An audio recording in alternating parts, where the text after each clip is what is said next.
दोस्तों नमस्कार। पहले तो आप सब लोगों को वसंत पंचमी की बहुत बहुत शुभकामनाएं। मां सरस्वती आपको बुद्धि दे, रिजक दे, आपको खूब तरक्की दे। मां सरस्वती की कृपा आप लोगों पे बनी रहे, यही हमारी कामना है।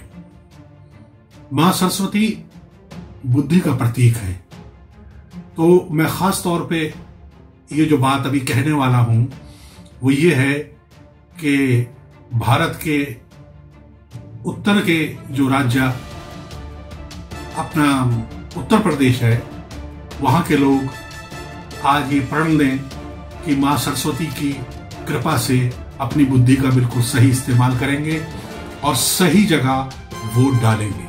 किसी के झांसे में नहीं आएंगे, किसी के लुभावने वायदों पे नहीं आएंगे।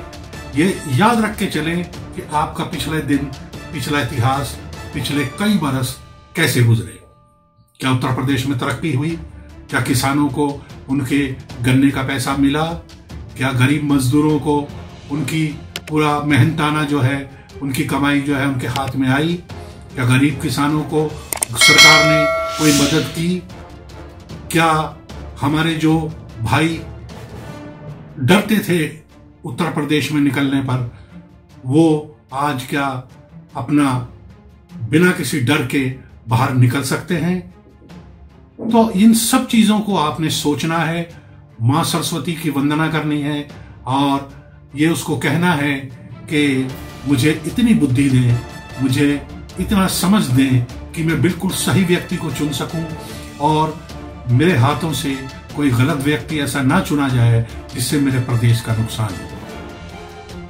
उत्तर प्रदेश के चुनाव में आप देखेंगे एक अजीब किस्म का, जिसे कहते हैं भय का माहौल क्रिएट किया जा रहा है और उसमें तकरीबन सभी पार्टियां शामिल हैं। कोई किसी की गर्मी उतारने की बात कर रहा है, कोई किसी की चर्बी उतारने की बात कर रहा है, कोई दोनों ही चीजें उतारने की बात कर रहा है।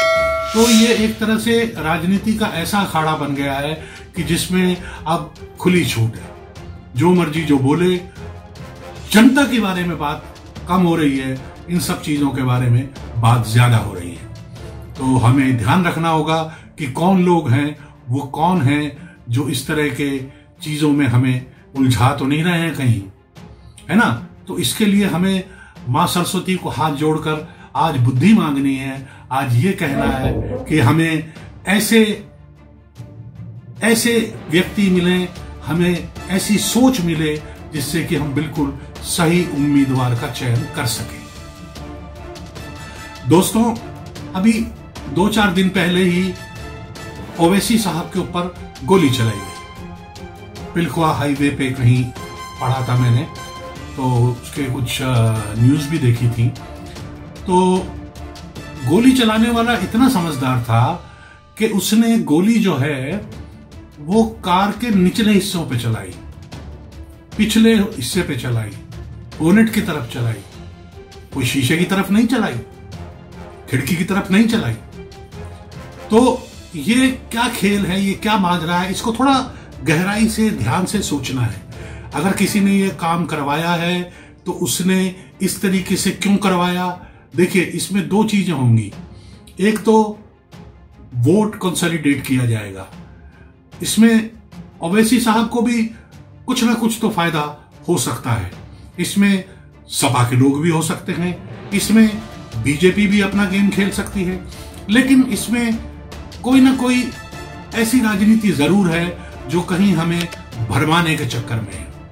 क्योंकि उसके तुरंत बाद ही ओवैसी साहब ने क्या बयान दिया कि मैं गोडसे की नाजायज औलादों को सबक सिखा दूंगा, मैं उनसे डरने वाला नहीं हूं, अल्लाह मेरे पीछे खड़ा है, यहाँ के लोग मेरे पीछे खड़े हैं। तो इससे सीधा सीधा वो वोटरों से अपील कर रहे थे। अगर आप इसके कहते हैं ना पर्दे के पीछे वाली जो भाषा है, उसको सब टेक्स्ट को अगर देखें तो वो वोटरों से अपील कर रहे थे कि मुझे वोट दो, देखिए मुझ पे गोली चल रही है, मैं तुम्हारे लिए लड़ने के लिए आया हूं, मैं हैदराबाद से यहां आ गया हूं। तो ये पूरा जो एक ये जो अखाड़ा जो लगा हुआ है, इसमें भांति भांति तरह के लोग जो हैं, नेता जो हैं, अपना अपना अपना जो है जाल फेंक रहे हैं, और आम आदमी को समझ ही नहीं आ रहा कि ये हो क्या रहा है। क्योंकि अगर किसी को गोली चलानी होती तो वो सीधा भी चला सकता था। 5-6 गोलियां अगर चली हैं या 4 गोलियां चली हैं तो वो सीधा बोनेट पे या फिर निचले हिस्सों पे ही क्यों चली। चलिए, ये अच्छी बात है। मैं तो कहता हूं कि ये उनकी किस्मत है कि गोलियां नीचे चली, लेकिन इसके पीछे कहीं ना कहीं पुलिस को, हमारे खुफिया विभाग को और हमारे जो दूसरे नेता हैं उनको ये पता जरूर करवाना चाहिए कि इसके पीछे धागा जुड़ा हुआ कहाँ है। मतलब ये पता तो लगे लोगों को कि ये हो क्या रहा है। नहीं, ऐसा तो नहीं कोई हमारी संपैथी लेकर या हमारी भावनाओं को उसको एक्सप्लॉइट करके उनसे खेलकर अपने काम को सीधा कर रहा हो। लेकिन ये 2022 का चुनाव है बंधु। आज लोग इतने समझदार हो गए कि उनको आप अब ऐसे बेवकूफ नहीं बना सकते। उनको चीज गुजरने से पहले, होने से पहले समझ में आ जाता है कि इसके पीछे पतंग कहां से उड़ाई जा रही है। ठीक है, वो कुछ बोल नहीं पाते क्योंकि उनके पास इतनी ताकत नहीं है कि वो इस तरह की चीजों के लिए अपने को रिस्क में डालें, या फिर उनकी सुनेगा भी कौन। लेकिन ये बात तय है कि उनको समझ में आ रहा है कि ये कहानी हो क्या रही है। तो दोस्तों, ये बड़े ही विचित्र किस्म की कुछ हलचलें हो रही हैं। पिछले दिनों मैं देख रहा था कि सिद्धार्थनाथ सिंह जी के पास एक लड़का खड़ा हो गया, उसके हाथ में ब्लेड था और जेब में सल्फास की गोलियां थी। वो कह रहा था कि मेरा काम था कुछ, वो नहीं हुआ, मैं सल्फास की गोलियां खा लूंगा। गोलियां खा लोगे तो ब्लेड किस लिए रखा हुआ है, अब ब्लेड रखा हुआ है तो फिर सल्फास की गोलियां किस लिए रखी हुई हैं, और आप वहां तक पहुंच कैसे गए। और इसी तरह से अभी पिछले दिनों कुछ नेताओं पर पथराव कराया गया। कुछ बीजेपी के विधायकों जो चुनाव लड़ रहे हैं उनका खिलाफ नारे लगवाए गए गांवों में। तो ये बहुत सोची समझी तरकीब है।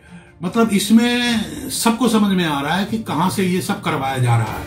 और जो इतने भोले बन के कुछ जो अभी पिछले 1.5 साल तक बैठे रहे सड़क को बंद करके, वो इतने भोले बनकर अपने आप को किनारे नहीं कर सकते। जो किसानों के नाम पर खेल वहां हो रहा है पश्चिमी उत्तर प्रदेश में, क्योंकि अभी पहला चुनाव वहीं है, उसके तुरंत बाद देख लेना आप, सब कुछ शांत हो जाएगा वहां पे, क्योंकि उस तरफ का फेज खत्म हो जाएगा। तो ये जहां जहां पे चुनाव की तारीखें आती रहेंगी वहां वहां पर ये सब ड्रामा होता रहेगा। और एक चीज और हमें ध्यान रखनी होगी कि क्या हमें ये देखना होगा कि उत्तर प्रदेश में तरक्की को कोई काम हुए, सड़कें बनी, बिजली आती है कि नहीं आती, गुंडे जेलों में हैं कि नहीं है, मां बहनें सुरक्षित हैं कि नहीं है, क्या हाईवे बन रहे हैं कि नहीं बन रहे हैं, क्या काशी विश्वनाथ, आपका केदारनाथ, इन सब में कुछ काम हुआ है कि नहीं हुआ है, क्या गरीब किसानों को 2-2 हजार रुपए मिले हैं कि नहीं मिले हैं, क्या लोगों को छत बनाने के लिए पैसे मिल रहे हैं कि नहीं मिल रहे हैं, क्या सिलेंडर मिल रहा है कि नहीं मिल रहा है, क्या उन्हें एक ठीक तरीके से खाद और बीज मिल रहे हैं कि नहीं मिल रहे हैं, उनके लिए चीनी की मिलें दोबारा से शुरू करी गई हैं कि नहीं करी गई हैं, जो बंद पड़ी थी बहुत टाइम से, और उनमें से कई तो बेच दी गई थी। तो ये सब चीजें हमें ध्यान रखनी होंगी कि क्या ये सब काम हुए हैं कि नहीं हुए हैं। अगर हुए हैं तो फिर आप मान के चलिए कि आपको मां सरस्वती से यही कहना है कि हे मां सरस्वती, मुझे फिर बुद्धि दे ताकि मैं इस जंजाल को, इस जंगल को तोड़कर फिर वैसे ही लोगों को लाऊं जो हमारे लिए काम करें, जो हमें सुरक्षा दें, जो हमें इज्जत दें, जो हमें मान दें। तो दोस्तों, आज फिर एक बार मैं आप सबको बसंत पंचमी की बधाई देता हूं।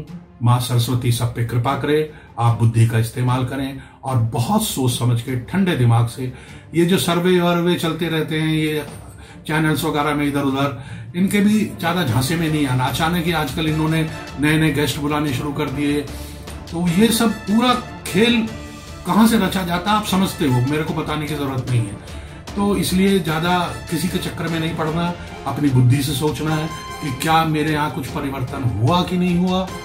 तो अगर आप कुछ परिवर्तन आसपास दिखाई देता है तो आप वोट डालिए, अपने जो भी आपका प्रिय उम्मीदवार हो उसे वोट दीजिए और इस प्रदेश को और आगे बढ़ाइए, क्योंकि उत्तर प्रदेश बढ़ेगा तो ये देश भी आगे बढ़ेगा।